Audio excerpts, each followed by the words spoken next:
मन धागा धागा रेशमी दुवा. लेखिका मेघना माने यादव. अभिवाचन मनाली तुंगे झाडे. भाग 35. तेरी पायल गोरी मेरे दिल की धड़कन. मेघा, आप पायल क्यों नहीं पहनती? अचानक त्याचा प्रश्न. तिने गोंधळून पाहिलं त्याच्याकडे, तर त्याची नजर मेहंदीने रंगलेल्या तिच्या पावलांवर स्थिर. पाय सरळ करताना साडी किंचितशी घोट्यावर सरकलेली आणि सतत साडीत लपलेली पावलं त्याच्या दृष्टीस पडली. गेले काही दिवस मनाला सतावणारा प्रश्न आज हिम्मत करून त्याने विचारलाच. पैंजण? बावरून साडी सारखी करत पुन्हा पावलं लपवलीच आणि त्याने ओशाळून नजर हातातील बांगड्यांकडे वळवली. हां, पायल? बांगड्यांवर बोट फिरवत हळुवार आवाजात विचारलं. मेघा, आप सारे गहने पहनती है, तो फिर पायल क्यों नहीं? सकाळपर्यंत पैंजण पायात होते. आत्याने लग्नात भेट दिले. थोडे सैल वाटत होते. दुपारी त्याची कडी नीट घट्ट बसवत होते. पकडीने जरा जास्तच जोरात दाबली गेली आणि कडी तुटली. मग काय, काढून ठेवले. मम्मीजींकडे दिलेत. त्यांनी आपल्या ज्वेलरकडे पाठवलेत. उद्या दुरुस्त करून मिळतील, मग घालेत. एका दमात पैंजण का नाही हे सांगून मोकळी, पण तरीही मनात गोड हुरहुर. राजीवने असं अचानक पैंजणबद्दल का विचारलं? त्यांना पैंजण आवडतं का? ओ, पायल थी आपके पैरों में? मुझे लगा आपको पायल पसंद नहीं. विचारात हरवलेला त्याचा चेहरा. मैंने कैसे नोटिस नहीं किया, पर कभी आवाज ही नहीं सुनाई दी. का? काय झालं? नको घालू का पैंजण? तीही गोंधळली. राजीव, नक्की काय सुचवत आहात? पैंजण घालू की नको? नहीं नहीं, पैंजण पायात घाला, पर 2-3 दिन में आपके पायल की छन छन सुनाई ही नहीं दी. काय? नक्की काय ऐकलं समजेना. त्याचं अधीरतेने सांगणं आणि हिचे डोळे किंचित मोठे. राजीव, माझ्या पैंजणांचा आवाज तुम्हाला ऐकायचा आहे? आपके पायल की छन छन. कानात मधाळ कुजबुज आणि तिने गोड हसत डोळे क्षणभर मिटलेच. त्या पैंजणाला 3च छोटेसे घुंगरू आहेत, म्हणून बहुतेक आवाज येत नाही. मान खाली घालत कसे बसे उत्तर दिले. आपके पायल की छनक तो घर में गूंजनी चाहिए ना? इश, काहीही. त्याची बोटं बांगड्यांवर फिरत होती. गप्पा पैंजणांच्या आणि गोड मागणीचा शहारा छळत होता तिला. हाँ, पायल की छन छन, दूर से ही पता चले कि आप हमसे मिलने दौड़ी चली आ रही है. त्याची थट्टा संपेना. गप्प बसा, मी काही अशी धावत पळत तुम्हाला भेटायला येत नाही. लटका राग दाखवत दंडावर फटका मारलाच. राजीवना पायलची छनछन ऐकायची आहे, मग काय करावं आता? ते पैंजण तर दुरुस्तीला गेले. तीही विचारात. मेघा, मेरी एक छोटी सी रिक्वेस्ट आप मानोगी क्या? तोही बोलू की नको या संभ्रमात. मग मी मम्मीजींना सांगू का की त्या पैंजणाला थोडे जास्त घुंगरू लावूया? आपले ज्वेलर देतील करून. हिम्मत करून हळूच बोलली. इश, मी हे काय विचारते आहे? पण आता अहोंचं मन कसं मोडायचं? Weight a minute. तिला मिठीतून दूर करत नीट बसवलं आणि बेडवरून उतरला. राजीवना काय झालं अचानक? आता मला सोडून कुठे चालले? तिचा गोंधळ वाढलेला. त्याने वॉर्डरोब उघडलं. सिक्रेट कोड टाकत अतिमहत्वाचा ड्रॉवरही. ज्वेलरी बॉक्स बाहेर काढला. दीर्घ श्वास घेत बेडकडे आला. ये आपके लिए. बॉक्स तिच्या हातात सोपवत जवळ बसला. माझ्यासाठी? बॉक्स तर हातात घेतला. उघडू की नको हा गोंधळ मनात. राजीव, आता पुन्हा नवीन ज्वेलरी का आणलीत? आधीच लग्नात सर्वांनी किती दागिने केले आहेत. मी कुठे घालते हो फारसे दागिने? का खर्च करायचा उगाच? आणि तुम्ही मंगळसूत्र तर घेतलंच की. मी तेव्हाच म्हणालेले, दुसरं काही नको. तरीही उत्सुकतेने हळूच बॉक्स उघडला. नाजूकशा कोयऱ्यांची रेखीव पट्टी आणि हरेक कोयरीला अडकवलेला टप्पोरा घुंगरू. चांदीच्या चमचमने डोळेही चमकले. पैंजण? अस्फुट शब्द ओठी आले. त्याचं लक्ष तिच्या प्रतिक्रियेवर एकवटलेलं. आय होप मेघा ॲक्सेप्ट करतील. आय नो त्यांना एक्सपेन्सिव्ह गिफ्ट्स आवडत नाहीत. त्यांनी मंगळसूत्र घेतानाच सांगितलं होतं अजून काही नको. पण ही पायल तर मी. हनुवटीवर अंगठा फिरवतच अस्वस्थ तो. खूप सुंदर आहे. घुंगरांवर हळुवार बोट फिरवत त्याच्याकडे पाहून गोड हसली आणि तिच्या पसंतीची पोचपावती मिळाली. त्याचा मनातच हुश. पैंजण तर कधीच घेऊन ठेवलेलं. तिला देऊ की नको, देऊ तर कधी देऊ या गोंधळात अडकलेला तो. येस, और इसकी आवाज सुनिए, बहुत प्यारी छनछन है. अधीरतेने दोनही पैंजण हातात घेतले. हळुवार कानांशी हलवून घुंगरांचा आवाजही ऐकवला. पुन्हा तळहातावर टेकवतही नाद केला. है ना प्यारी छनछन? उत्सुकतेने विचारलं आणि त्याचं हे निराळच रूप ती पाहत होती भारावून. राजीव, बायकोसाठी पैंजण घेताना इतका विचार केला? तिथे ज्वेलर्सकडेही असेच वाजवून पाहिलेत का? पायलची छनछन मधुर असेल तरच मी घेणार माझ्या पत्नीसाठी असं ठरवलेलं का? इतकं रसिक कोण असतं? माझे राजीव. अजून कोण? ती काहीच न बोलता फक्त एकटक पाहते. ओशाळला क्षणभर. पैंजण बॉक्समध्ये ठेवले नीट सारखे करून. ॲक्च्युली मला आवडले म्हणून मी घेतले. तुम्ही घालायलाच हवं असं काही कंपल्शन नाही. अडखळत बोलत बॉक्स बंद केला. चेहऱ्यावर निराशा, हलकासा उसासा. मेघा घालणार नाही. I knew it. बेडवर ठेवलेला बॉक्स उचलणारच होता की त्यावर तिचा हात. पण मी असं कुठे म्हटलं की मी घालणार नाही? हळूच पाहिलं त्याच्याकडे. त्याच्या निराश चेहऱ्यावर मंदस्मित झळकलेलं. उदास डोळे खुशीने चमकले. कधी घेतलेत हे पैंजण? जाणून घेण्याची उत्सुकता. बहुतेक मंगळसूत्र आणि पैंजण सोबतच सिलेक्ट केले असावेत, पण तेव्हा दिले नाहीत. May month. बॉक्स हातात घेत ओठातच कुजबूस. काय? मे महिन्यात? डोळे विस्फारून मोठ्या आवाजात प्रश्न. थोडीशी ओरडलीच आश्चर्याने आणि त्याचं ओठांवर बोट. मेघा, हळू बोला, झोपलेत सगळे. हा सॉरी, पण तेव्हा तर आपण, म्हणजे तुम्ही आणि मी. ओठांवरचं बोट दूर करत तिचं बोलणं, अडखळणं. आपल्या नात्याबद्दल काय बोलावं समजत नव्हतं. तेव्हा तर आम्ही फक्त फ्रेंड्स होतो. म्हणजे जियाचे डॅड आणि आर्याची मम्मा प्रोफेशनल पार्टनर्स. लग्न करायचं काही ठरवलं नव्हतं. मग यांनी तेव्हा पैंजण का घेतले? तिच्या चेहऱ्यावरचा गोंधळ जाणवला त्याला. Yes, I know. मई मंथ में जब मैंने ये पायल आपके लिए चुनी तब आई वॉज नॉट श्योर कि कभी इसे दे पाऊंगा या नहीं. श्वेता अभीची एंगेजमेंट रिंग तुम्ही चॉइस करत होतात एंड तब सिल्वर सेक्शन में मुझे ये पायल दिखी. बस मैंने आपके लिए ले ली. तो हळुवारपणे एक एक घटना सांगत होता आणि ती संध्याकाळ तिच्या डोळ्यांसमोर उभी. हो, आठवतंय मला. माझा आणि राजीवजींचा अंगठीवरून वाद झाला आणि नंतर ते अंगठी निवडताना तिथे नव्हतेच. दूर दूर होते, फोन कॉल्स करत. मला वाटलं कामात बिझी आहेत, पण हे तर माझ्यासाठी पैंजण घेत होते.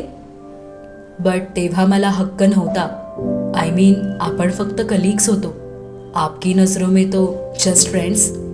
सो तुम्ही फ्रेंडकडून हे पैंजण गिफ्ट एक्सेप्ट केलं नसतं, राईट? हलकेच खांदे वर करत ओठ घट्ट केले. कदाचित नाही. तिनेही मंद स्मित करत हलकेच मान डोलावली.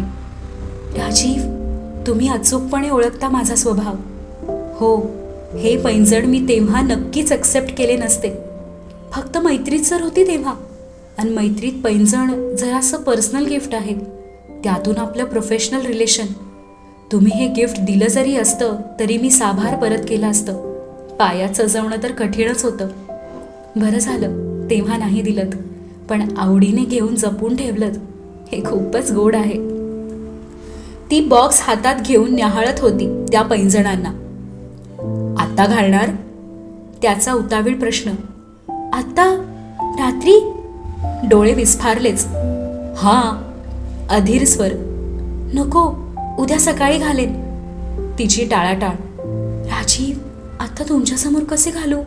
मला नाही जमायचं. बट सकाळी मी नसेन. निराश स्वर त्याचा. I mean early morning travel. Megha, आपके पायल की छन छन मैं कैसे सुनूंगा? हां हो, पण मी आत्ता कशी घालू? ते मला किचनमधून पक्कड आणावी लागेल ना. बहाणे द्या मोहीम. मी आणतो. तो बेडवरून उठलाच. अहो पण हे काही ऐकतच नाहीत माझं.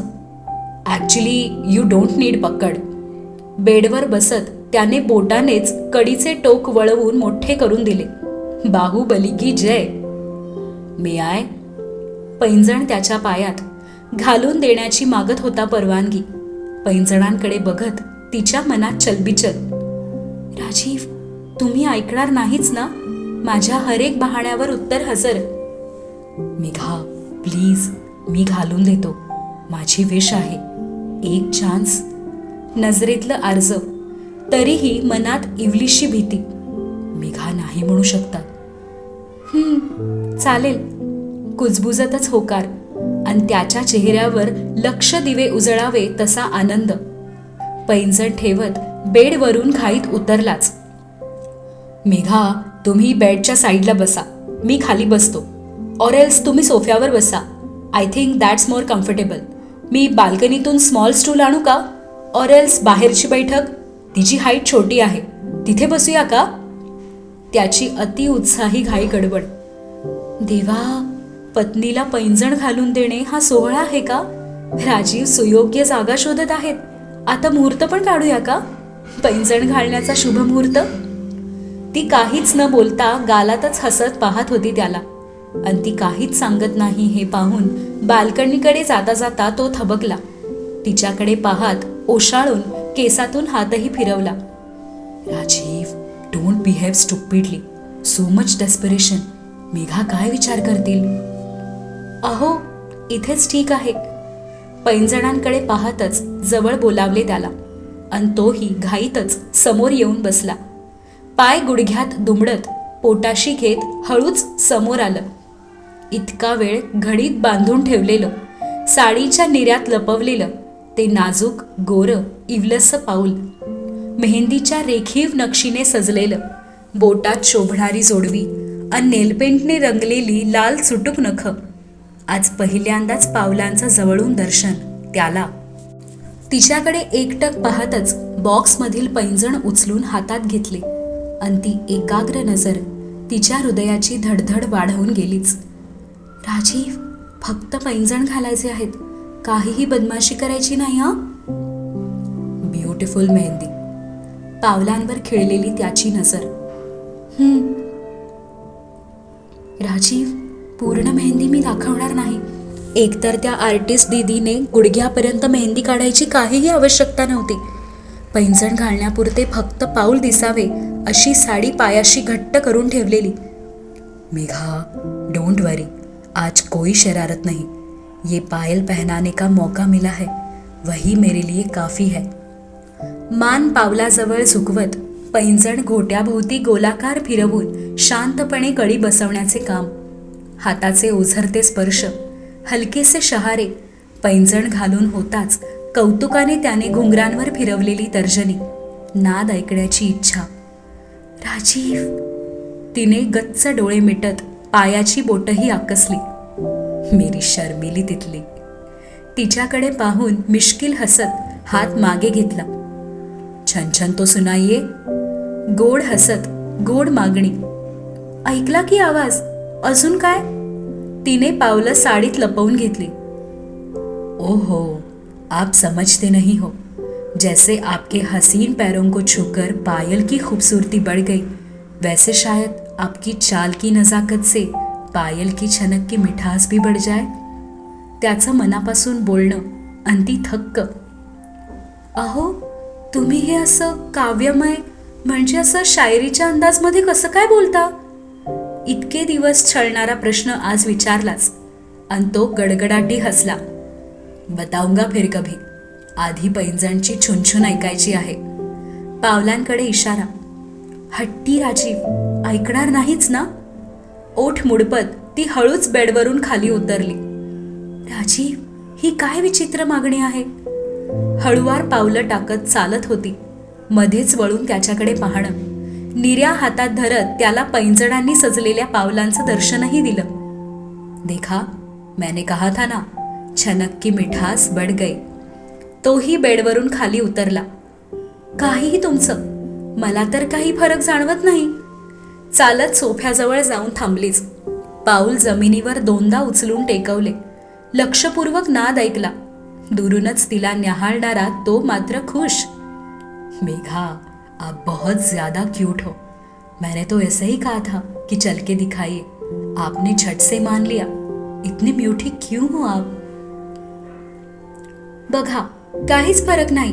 मी घातले म्हणून पैंजणांचा नाद कसा बदलेल. तिचाही मानेला हलकासा झटका. मेघा, वो मधुर धुन बस हमें सुनाई देती है, क्योंकि हम उसे महसूस कर सकते हैं. यहाँ. स्वतःच्या हृदयावर हात ठेवतच त्याचे इशाऱ्याने सांगणं. बर. तिने हसत डोळे मिटलेच क्षणभर. राजीव, तुमच्याशी शब्दांच्या युद्धात जिंकणे कठीणच आहे. अब दौड़ के आइए हमारे पास, शायद छनक की मिठास और बढ़ जाए. बेड जवळ तिच्या मिठीसाठी हात फैलावून उभा तो हसत होता मिश्किल. काय. विस्फारलेले तिचे डोळे. राजीव, वेळ लागलाय का. येस, बस एक बार. डोळ्यांनीच प्लीज मनवण्याचा प्रयत्न. आणि तिने ओठात हसू दडवत नकारार्थी मान हलवली. अगदी 180 कोनात. मेघा, पता तो चल जाएगा, जब आप दौड़ी दौड़ी हमसे मिलने आएंगी तो पायल की छन छन कैसे होगी. डोळ्यांनीच इशारा. मेघा, या मिठीत माझ्या. राजीव, खूपच थट्टा सुचते आहे ना. तेही रात्री 11 वाजता. ठीक आहे, दौडी दौडी येऊ का. गोड हसत त्याच्या दिशेने पहिलं पाऊल टाकलं, मग दुसरं, आणि आता तोही गडबडला. मेघा, खरंच पळत येणार आहेत मिठीत. सज्ज उभा. तिने पुढच्या पावलांचा वेगही वाढवला. अगदी पळणं नाही, पण भरभर चालणं. छनछन वाढलीच. तिलाही जाणवली. त्याच्या जवळची 4 पावलं तर अगदीच वेगात. आता कुठल्याही क्षणी ती मिठीत येणार या अपेक्षेत तो. धडधड वाढली त्याच्याही हृदयाची. आणि ती वाकून त्याच्या हाताखालून मागे पसार. आत्ता समोर होती आणि क्षणात गायब. अपेक्षा भंग. ऐकली का दौडी दौडी छनछन. वळून त्याला नाक उडवून चिडवत खळखळून हसली. मेघा, आपको तो मैं. गर्रकन वळून पकडायला धावलाच तर ती बाथरूमचे दार उघडून आत. अन धाडकन बंद झालेले दार. झोपा मेहराजी, आता छनछन उद्या सकाळी ऐका. आतूनही तिचं चिडवणं. दारा आडूनही हसण्याचा खळखळाट ऐकू येत होताच. अन पावलांच्या हालचालीसोबत पैंजणांची छुनछुन. मागे वळत बेडवर झोकून दिले स्वतःला. बंद डोळ्यांसमोर तिचं रूप. नाजूकपणे चालत पैंजणांचा नाद ऐकवणार. मेघा, आप नहीं समझोगे. आपके पायल की धुन हमारे दिल की धड़कन बढ़ा देती है. या शायद तेरी पायल गोरी मेरे दिल की धड़कन. पायलिया हो हो हो, पायलिया हो